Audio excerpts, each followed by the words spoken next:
Welcome students, how are you all? I hope you all will be fine. As you know, we are on chapter number 5, the periodic table of elements. And today we will read topic introduction.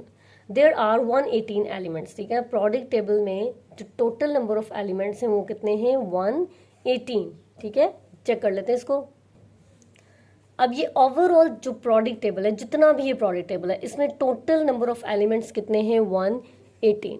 ठीक है, अगर हम यहाँ पे last element check करें तो इस last element का एटॉमिक नंबर क्या है? 118. ये जो नंबर्स हैं, ये जो बॉटम पे गिवन है, ये जो एलिमेंट्स गिवन है, ये यहाँ से ब्रेक हुए हैं 57 के बाद ये ब्रेक होके इन्होंने एक अलग से जो है ना वो कॉलम और रोज बना दिए हैं. ठीक है, जो जिनमें हमारे पास लेंथेनाइट सीरीज और एक्टिनाइट सीरीज बना दी है इन्होंने. ठीक है, बट इनको भी काउंट करें तो हमारे पास टोटल नंबर ऑफ जो एलिमेंट्स हैं वो कितने हैं? 118.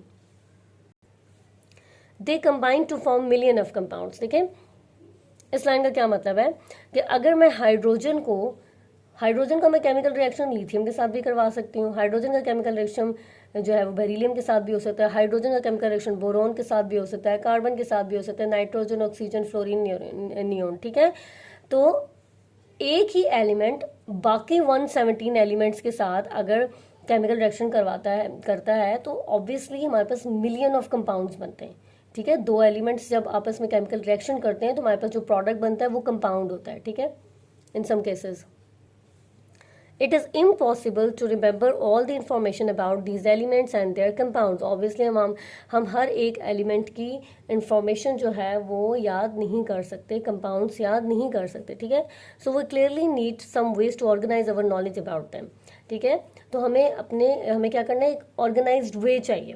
ठीक है, if you have a large number of books in your study room and place them in a haphazard way, it will be very difficult to find the books you need.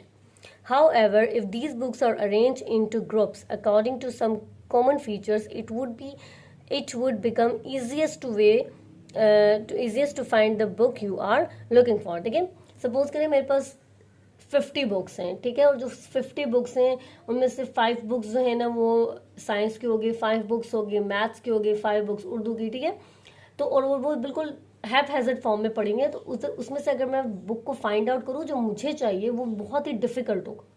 ठीक है, तो मैं क्या करूँगी? मैं एक ग्रुप बनाऊंगी हर एक का.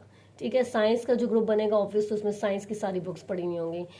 इंग्लिश का जो ग्रुप बनेगा उसमें इंग्लिश की सारी बुक पढ़ी होंगी. ठीक है, तो मेरे लिए इजी हो जाएगा वहां से बुक को फाइंड आउट करना. ठीक है, इसी तरह हमने प्रोडक्ट टेबल में भी एलिमेंट्स को on the basis of their atomic number arrange किया होता है ताकि हम इजीली उनको किसी भी एलिमेंट को हम क्या कर सकें? फाइंड आउट कर सकें. ठीक है, after the discovery of atomic number by मोजले इन 1913. ठीक है, एटॉमिक नंबर की डिस्कवरी, एटॉमिक नंबर को किसने डिस्कवर किया था? मोजले ने. और किस ईयर में? 1913 में. Scientist noted that the atomic number can be use to arrange element in the systematic way. Scientist ने क्या सोचा था कि अगर हमें एलिमेंट्स को एक सिस्टमैटिक वे में जो है वो प्लेस करना है, ठीक है, तो हम on the basis of their atomic number easily arrange कर सकें.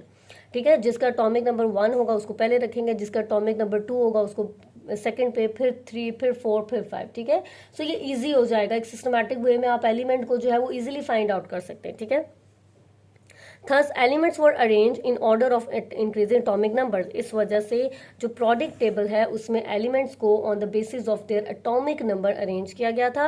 अ table showing the systematic arrangement of the elements is called product table. देखिए ये टेबल, ठीक है, इस टेबल की बात हो रही है यहाँ पे कि अ table showing the systematic arrangement of elements. हमने यहाँ पे एलिमेंट्स को on the basis of their atomic number हमने जो है वो इनको ऑर्गेनाइज किया हुआ है. ठीक है, और इस टेबल को क्या कहते हैं? Product table.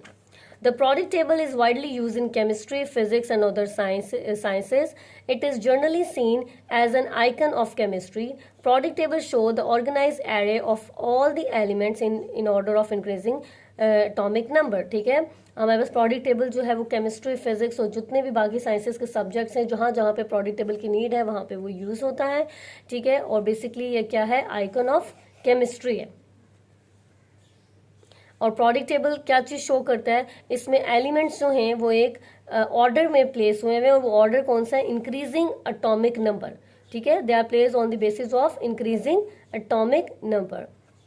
आई होप आपको ये टॉपिक समझ आ गया होगा। Thank you so much.